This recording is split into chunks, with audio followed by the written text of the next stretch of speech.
I'm Joni De Winter. And I am Susan Grant. And we're part of Bell Street, who are an events band and theatre company. And we're here to talk to you about our fun and failures. On our journey from being scared to just doing it anyway. Hello. Hello. And welcome everybody to episode 7. We are really excited this week to be interviewing some fabulous people that have inspired us very much. And they are Amber and Karen, who own the bookshop in Shaftesbury, Folde. And you'll hear a lot more about that. But they have, since recording this interview, just been announced as the Independent Bookshop of the Year for South West England. So well done. Yeah, that's really exciting. And if you are in the area, as a tourist, or if you are living here, do go in and see them. It is a beautiful, beautiful place to have a look around. Local artists have their artwork in there, and authors and things that you'd never expect to find in there as well. Yeah. But what we are most excited about talking to them, the point of view from you listeners, and the theme of our podcast is how they got started. They both made big career changes to start the business, and they have gone from strength to strength, and it's been really exciting to watch their progress, and we wanted in on it. Well, we didn't know an awful lot of their story before, so we were very privileged to be able to sit with them and laugh with them and listen to their bravery from starting their business together. And some great advice. Yes, brilliant advice. So we're going to shut up. We hope that you enjoy it as much as we did. We are here today with Amber and Karen from Folde, which is a business in Shaftesbury, where we're from, and they can tell you more about that in a minute. But as part of us interviewing people who we find inspiring and people who we've seen just get on with it and do it and getting their advice, we're really excited to talk to you both. So hello. Hello. I feel quite honoured that you put us in that category. I know. I thought you were going to ask us who the exciting and inspiring people were. That's us. Absolutely. It is. But we are sat in your lovely shop, which is decorated beautifully, and it's very calm. And how long have you had the shop here? We're just celebrating 3 years of getting an unexpected set of keys at the end of a let's just see if we know what looking at a shop might be like. And yeah, 3 years on, here we are. Yeah, so this time 3 years ago, I think we were in the last lockdown. Yes, we still were, yeah. And we were probably busy putting the 14th coat of green paint on the walls at that time. So much paint. It was a lot of paint. So it feels like a long time ago now. It feels like we've always done this, but of course we haven't, and we are still quite a new business. Do you want to, for anybody, because we are international, we will be. International is excellent. Do you want to explain what your business is and the kind of the ethos behind it?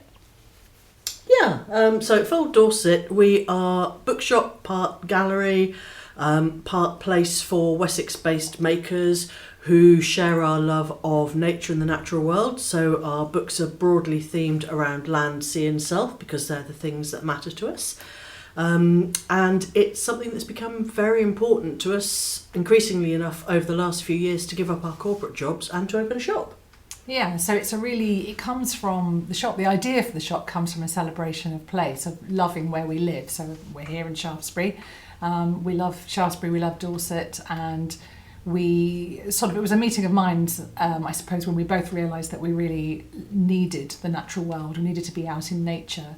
And I'd been sort of looking for something that would help me express that. And so really that is what the shop is. And it started off, I suppose, thinking about the therapeutic benefits of being in nature. But as we've gone on, we've realised that we also have a role to play in encouraging people very gently to think about environmental issues, and we definitely don't beat people over the head and say, but what about the whales or something. It's not that. It's about inspiring a love of nature and the outdoors.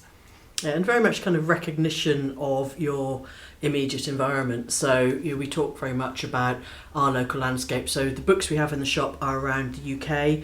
The artwork that we have is very, very close. There are particular views. So I'm looking at the wall and there's a particular view of Wyn Green, or there's a view down a lane. And I think during lockdown, all of us walked down that lane. And if you know, you know. So it's that real kind of closeness and proximity to Shaftesbury, which is an incredible town.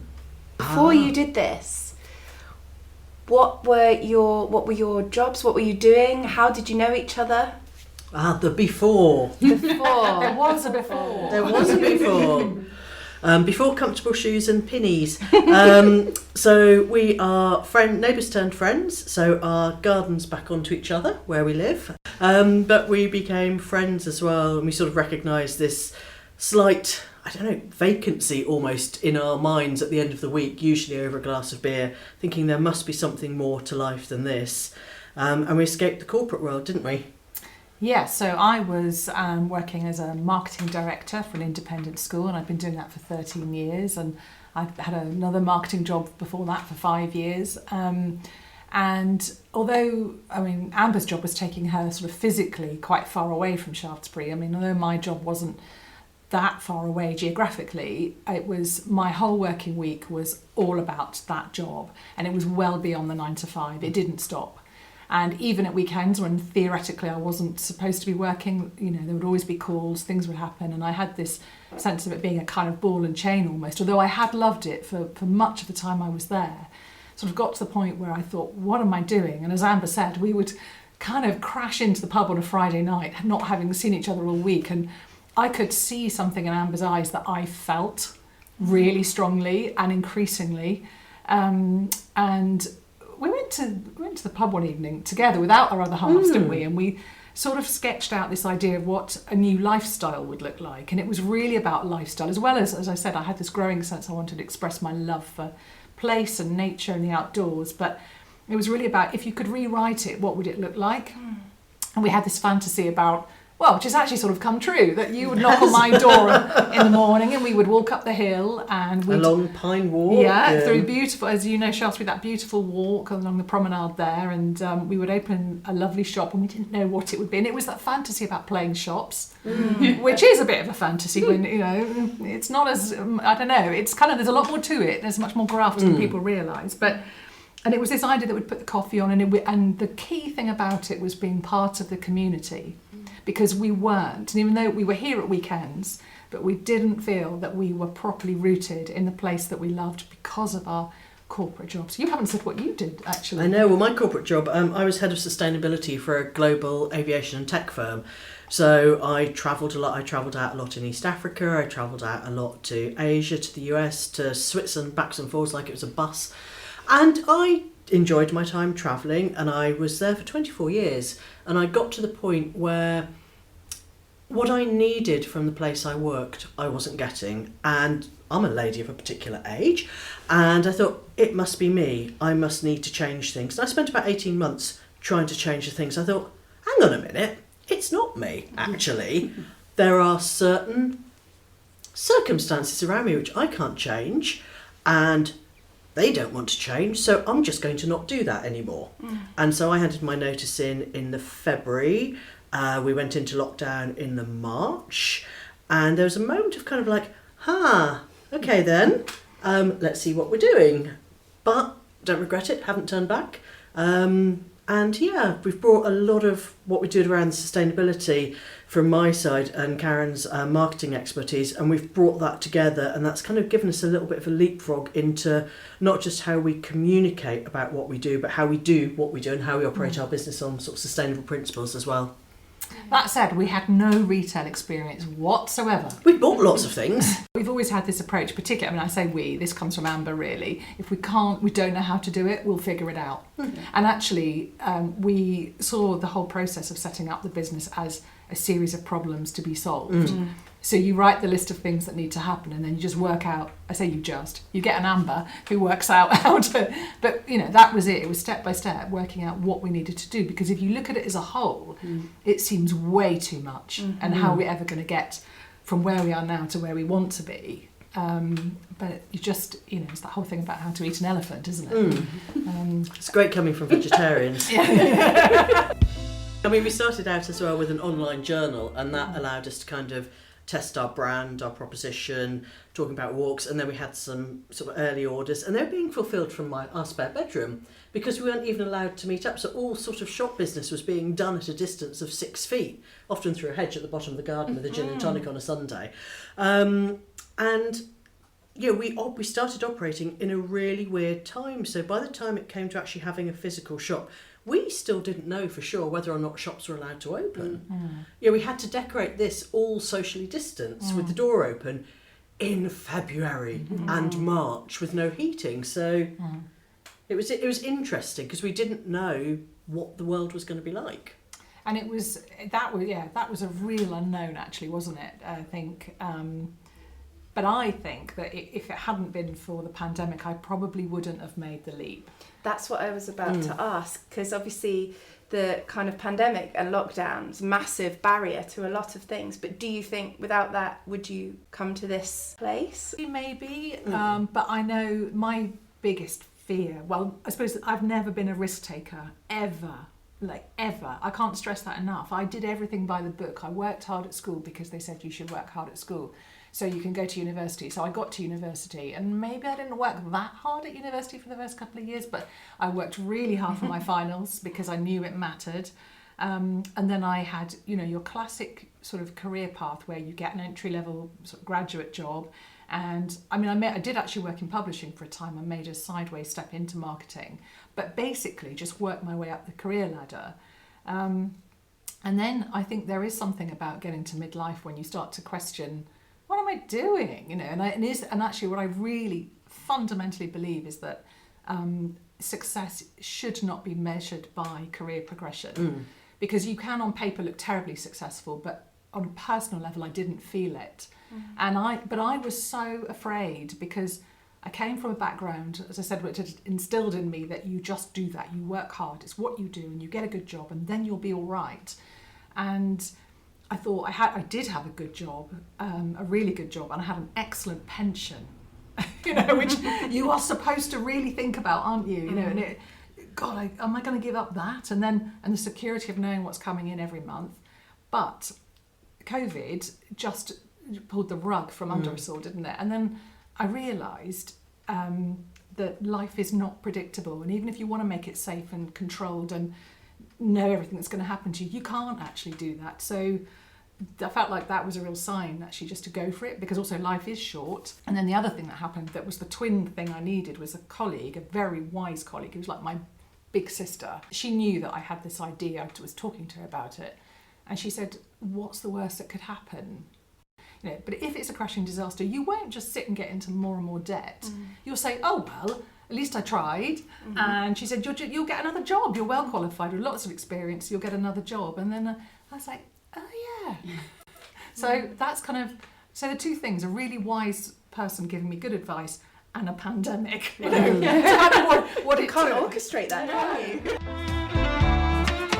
And having each other as well, that is a big part of the process. I mean, we finding a kindred spirit that you can actually work with, not fall out with, have a glass of wine with, and be focused with it. That's quite a big, would you say it's quite a big part for you too? Hugely. Yeah, it's really important. And I think because I left earlier, I spent probably the first 4 or 5 weeks after I'd left kind of sitting somewhere, just sort of unpeeling all the stuff that had gone on from 2.5 decades in one job. I felt fine. I was like, it's okay. It's like, sort of like hand over a step. It's all right. It's honestly, it's fine. And there is that sense of, ooh, sky's still up. I'm still breathing. There may be a way to go. And I think that was helpful. But very early on, we sat down and we went through everything that we thought might be challenged. So we've got a partnership agreement or kind of a business agreement. What happens if one of us wants to sell up, or what happens if we have something we don't agree on, or what happens in staffing. So we went through all the really tricky decisions and kind of worked out all the things that might happen. We're really good at figuring out if we want something, if we don't. If we're looking at a particular product or a supplier, we might try it and it might be brilliant, we might try it and it might not be. And that is actually quite sensible. But I think the thing that surprised us most is how much you laugh. And I think for the first, our feet ached because we were getting used to standing up and moving rather than sitting at a desk. But I couldn't work out why my jaw hurt so much. Partly talking, but laughing. I mean, at the most ridiculous things. I've often said we're each other's cheerleader. So I think we do. I mean, I could not believe more in Amber's abilities to achieve whatever it is she wants to achieve. I have to say, a very useful person to have alongside you when you're doing, making a big change like this. But I think we do kind of sort of root for each other, don't we, a bit? And we definitely have natural strengths and things that we, I think we complement each other well. And amazingly, we still think the same way about things. I don't think we often disagree. No. So the kindred spirit thing, I think, is knowing that you're kind of wanting broadly the same things is really important. And it definitely, I don't think I would have ever done it on my own. But B, it would not have been as much fun. No. There is no doubt. But equally, you might try something that you hadn't tried before. And that's quite a nice way of doing it. Or we try different titles, or we try different approaches. And that actually works quite well. And sometimes we might put it to one side and go back and think about it. There's two things we've done which have really been useful for us. One which we kind of started very early on. Thursday morning, shop boy Kevin, my other half, he comes in and very kindly opens up for us, and we go up to the Grosvenor for coffee, a catch up on non-shop things, because it's important not to have all your conversations about the shop, because we're friends first. Do you find that difficult?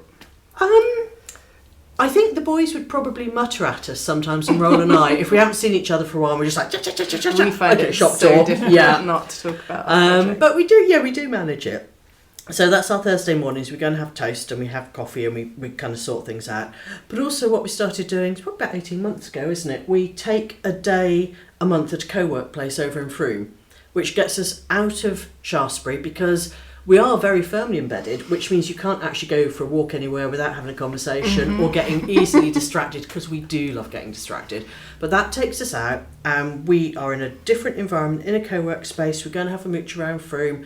And that's really helpful because we have an agenda and we just we're dedicated to business development, business growth, stuff we haven't managed to do during the week. And that's been so helpful, I think. I don't know why. There's something about the atmosphere there that it's very conducive to working really well and productively. But maybe it's because we've paid for that space and we're focused. But it's good. It's a good investment. There's definitely something we've found ourselves needing to do, and more kind of looking a little bit outside of Shaftesbury. Booking a space that you find creatively like you can breathe in and plan in makes such a huge difference to actually getting stuff done. It really does. We're rehearsing in a living room or in a kitchen, and which is fine, but there is always a distraction. And also there's biscuits and things like that. But having that distance from where you are most of the time, hugely important.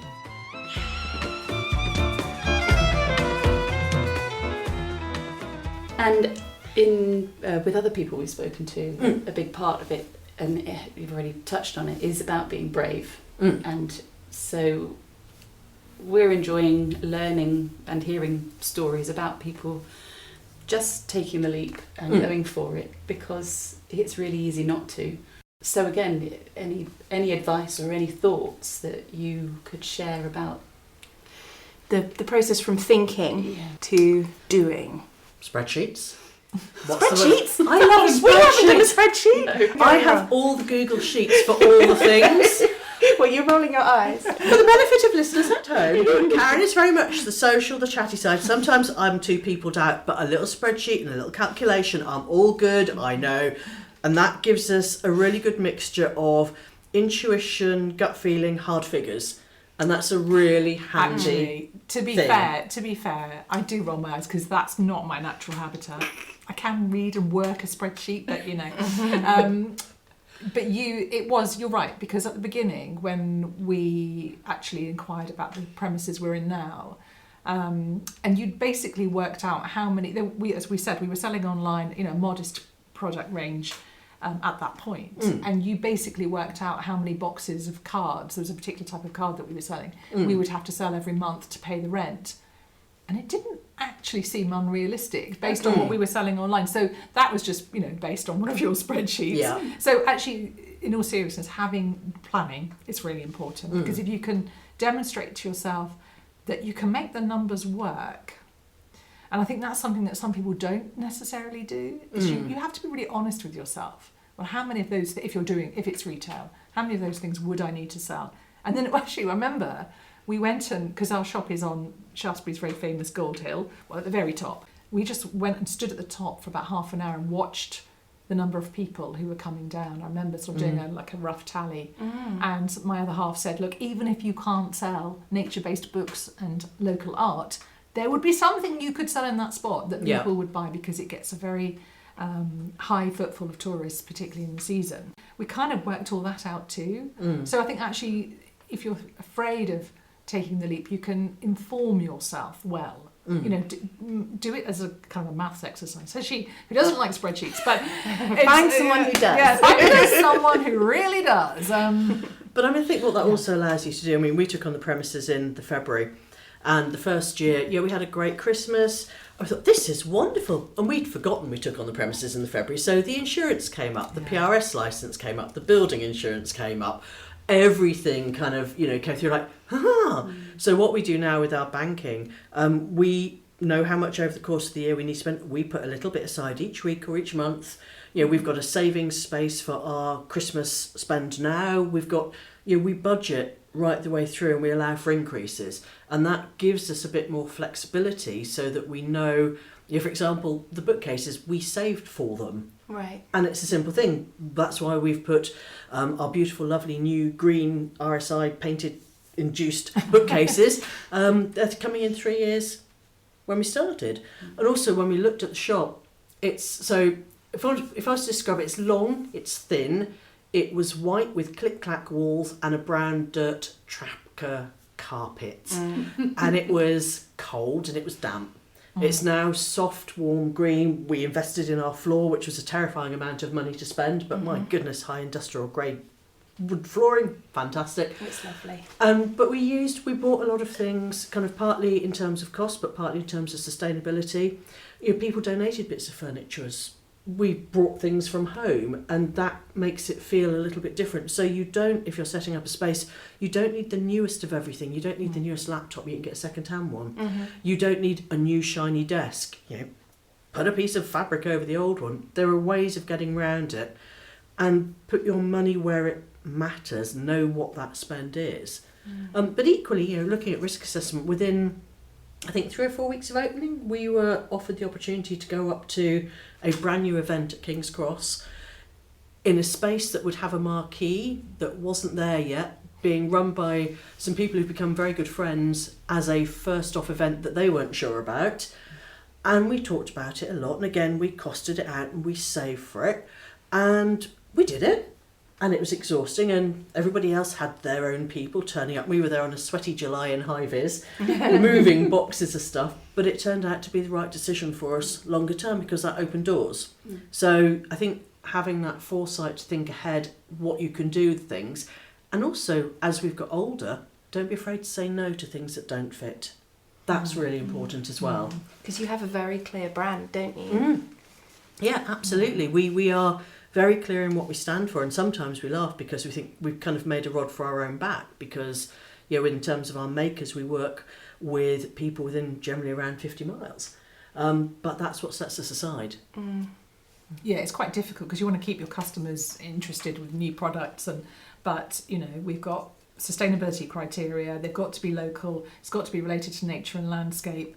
It's quite hard actually to find those people, but then also that's a USP too. So I think being true to your We've come a long way from the original question, haven't we? But I think that's, well, again, going back to before, when during whichever lockdown it was, when they said you could exercise with somebody other than from outside of your bubble, Amber and I used to go on walks and talking about values and about what this business was going to mean. I mean, we were working through all of that, and we have not deviated from that at all. No. And I think that, therefore, that makes it quite clear when we know whether to say yes or no to something. The only thing is, as Amber was saying, when you're new and somebody offers you an opportunity, it's very easy to go, yeah, we'll do it. And actually, it isn't always right. You can't, I'm advocating for spreadsheets again, but you have to invited to do quite a high-profile local event that was, on the face of it, very much sort of, suitable for our brand, and we could see that there would be a logic to doing it. But it was one day only, and we worked out how many books we'd have to sell to pay back the stand fee, and there was no way it was going to happen. No. Planning, thinking it through, being honest with yourself.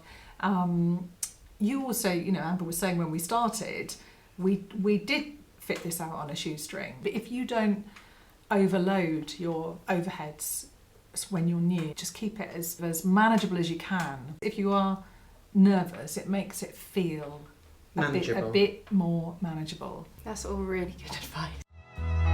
I think another thing sort of about being brave as well, we hit the VAT threshold sooner than we anticipated, and while books are 0 rated, everything else that we sell isn't.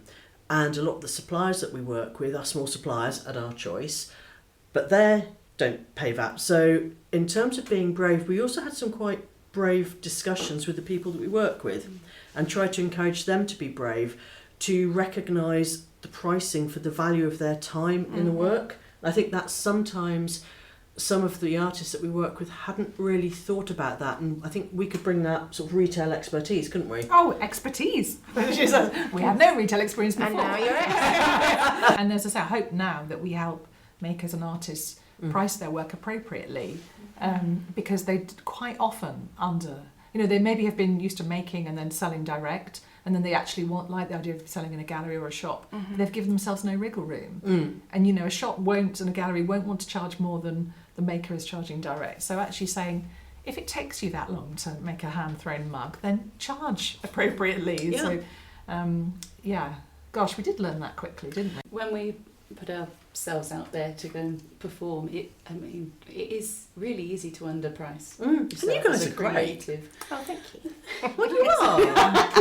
I'm glad you think so. But it's good when people speak up for people who are creating things. And that's obviously something that we've had people say a similar thing to us, and you need to hear it from somebody. So it's really great that you can kind of champion the artists and the... We've put a limit on our time, but a minimum wage. Good. This year. This year, we've been doing it for 6 years. We made that decision to just say, actually, no. Well, that's it. We can't, because it's our time and it's our job. Yeah, and you have worth, and you have people aren't just paying for a couple of hours of singing, they're paying for the practicing and the rehearsing and the amazing outfits, by the way, and they're paying for the way that you bring it all together and that whole experience that you have. And people come in here, some saying, I could do that, I could do a lino cut. It's like, but you couldn't, Barbara, could you? Because you don't have the experience. What you've got is somebody who's spent hours and they've got the bits missing out their fingers. So Barbara, no. It's exactly the same when you've got people, musically, whether you've got people giving courses, lessons, demonstrating, you're paying for the skill that they've generated and learnt and the expertise they've gained over the years. Yeah. And that's important. Yeah, but thank you for being a voice for people, because that's great. And, a lot of Why creative wouldn't you? people don't have anybody to speak for them, so...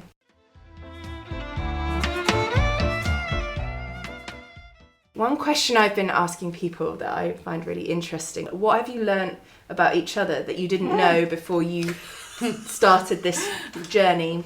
Oh God, where do I start? Just the highlights, or the lowlights. Amber's got quite a filthy sense of humour. I always knew she had a good sense of humour, but sometimes I'm quite surprised, even now. And also, she won't stop, when you realise realise that she's on a particular thread, then it keeps going. So certainly that. Well, you're very good at recognising people. Oh yes, I didn't know. Okay, thank you for feeding me that one. It's true. Amber can't recognise people's faces that well. I'm terrible. She is probably one of the most capable women I know. Genuinely, but I'm so bloody glad that I found something she can't do. So sometimes someone walks into the shop and I go, oh, hello, how lovely to see you. How's such and such? And she's like, who's that? Who's that? But the funniest thing is when it happens when she's at the counter and I know she doesn't know who it is. So I've now sort of taken on this role of, is it like the king's... It's the king's equerry, equerry, or yes, say that word, I can't say. So sometimes if we're at an event, we've been fortunate to do some amazing events where we've been in our world of nature writing, where we've been hobnobbing with, if you're not in our world you wouldn't get excited, but it's basically like the Oscars of the nature writing world, and we have to have a little rehearsal first. We look at the programme and the faces as, now that's and that's brilliant. Can you remember it? And then we're there like, oh, she doesn't know. so I will then sometimes steer the conversation, say, oh well, and then make reference to their book title. Then she will of course know who it is. But it's actually, I mean, in all seriousness, it's quite an issue, isn't it? Well, it is. There's a very lovely chap who is a regular who came in, and I said, oh, we've had a busy week, haven't you? He went, yes. I said, oh, so how's it all going? Fine, thank you very much. And I was chatting away at this poor man, and he said, I don't think that I'm who you think I am. And just that moment I thought, you're not who I think I am. So it's terrible. But the thing is, I can remember what somebody bought last time. I can remember what jewellery they were, if they had a baguette sticking out their bag. All of that. It's just the whole face part. It's just... It's a minor point. It's a minor point. So Karen is much, much better at that, and very chatty and very engaging. She's a sucker for a dog. Yeah. Honestly, so who's this then? So yeah, always good on that side, and also very good when people are talking about while swimming or walking, kind of encouraging people to think about, well, actually, I didn't think I could walk, but this is what I do. And I think there's something about being, I was going to say inoffensive women, but we're not, because we can sometimes be wildly offensive, and I quite like that. I refer to my previous point. But I think we're approachable. And I have to say, a pinny has a lot to do with that. Really? Oh yes. Well, it was the pinnies in the pub wall picture. Anyway, that's a whole other story. Yeah. Okay. But I think we're seen as being approachable, and we can talk about a lot of stuff. And we found very early on, and again, this is one of your real strengths, people come and they tell us stuff. I mean, bookshops know stuff, but particularly when we opened after COVID, we had a lot of people for whom we were the first place they went to because it felt like a safe environment. And in the book selling world, there's a term called placemakers. So bookshops are placemakers. They are hubs, they're community support. And I mean, you've been amazing. We had a lot of people who've come in looking for a particular book or looking for a particular picture because there's a certain poignancy or resonance or memory of it. I go and have a little cry in the cupboard afterwards. Sometimes people's stories are so moving. People looking for something, as Amber said, very specifically to give to a loved one in a particular situation or to remember a loved one. And it's being able to read what's going on there. And also read people tell you the most extraordinary stories.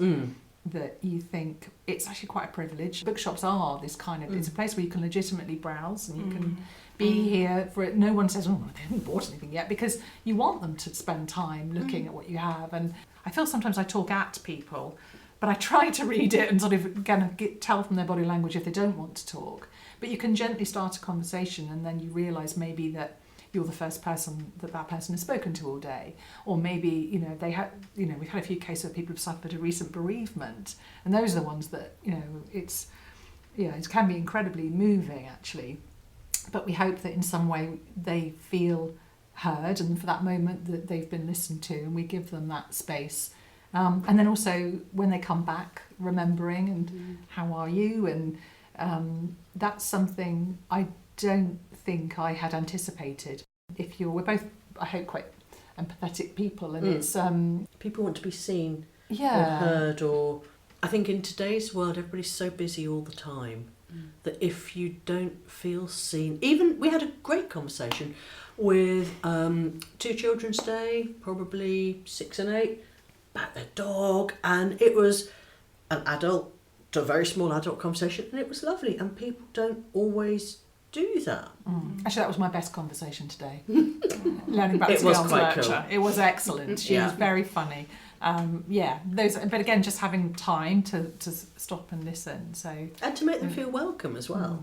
That's and then what her it is. mum, I could see her mum relaxing because Yeah. we were taking the time to talk to her kids. And That's really funny you say that, because it's a bit of an aside, but our next project that we are working on is a very long project, because it's a new musical, but it's a bigger project. It's all about being seen and giving voices to people who feel unseen, and trying to the kind of challenge of the project is going to be kind of dare to be seen, like dare to like be who you'd like people to see you as. Sort of, we're exploring that at the minute, so it's really interesting.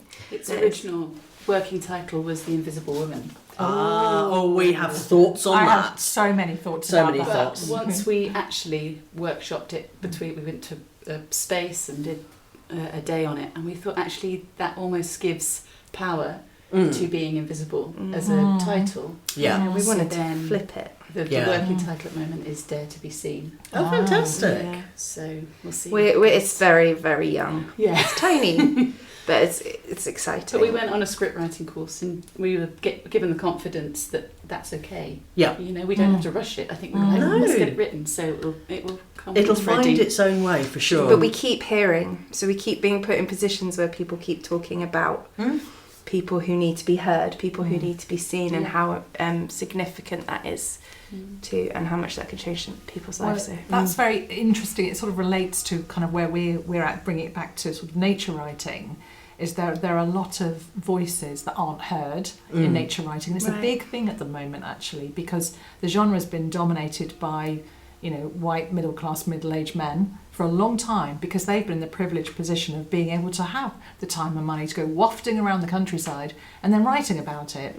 And for years, women weren't able to do that, though that has really changed recently. Yeah. But there are many other diverse voices that still are only just beginning to be heard, and we try really hard in terms of the books that we sell, events, is to actually think about that programme and how we're representing different voices. And it's very easy just to completely overlook, because traditionally certain people have been overlooked, and I think we have a role to play in that. Absolutely. Some people say, yeah, but there aren't any. Who is there? And it's trying to find that inclusivity, and also encouraging those that we know who are sort of taking out their first steps in that journey to say, actually, this is great. Championing the generation that kind of is coming behind. There's a thing which comes with age, is actually standing up and saying, actually, no, I don't agree with that. Or that's not right. Or what about? Or, well, yes, you might like this particular writer. That's of a style. What about something which is more engaging and has more emotional practice? And we find that there's a difference in the style of writing based on men versus women, on background, on privilege, on class. And so different things appeal to different people. Yeah. So all power to you. That sounds like an amazing project. Well, it just feels big and not heavy, but like weighty. It just needs some space, doesn't it? Yeah. So we are finding spaces like your Froome place, but probably places we can be a bit louder in. Two suggestions. You need a list of problems to solve, and you need a spreadsheet. And a spreadsheet. Google Sheets, it's the only way to go. This is not a sponsored podcast. Other spreadsheets are available. Well, thank you so much for talking to us. It's really lovely to get to know you better as well. Well, it's a pleasure. It's lovely just seeing people think, oh, they're really cool, let's go talk to them. And then everybody's they're not. Everybody's story is so interesting. I love it. I love hearing about the kind of the leap. But I think the free fall after leaping, I was going to say, actually feels pretty good. So good. Go for it. Thank you very much. Thank you. Thank you. Hopefully you haven't got jaw ache. Well, we do hope that you enjoyed that interview, as we said before, as much as we had enjoyed talking to them. We have a lot of things that we've learnt that we will put into our planning moving forwards. But meanwhile, if you've got an idea and you're wanting to make it happen, just think to yourself, what's the worst that can happen? And just do it anyway.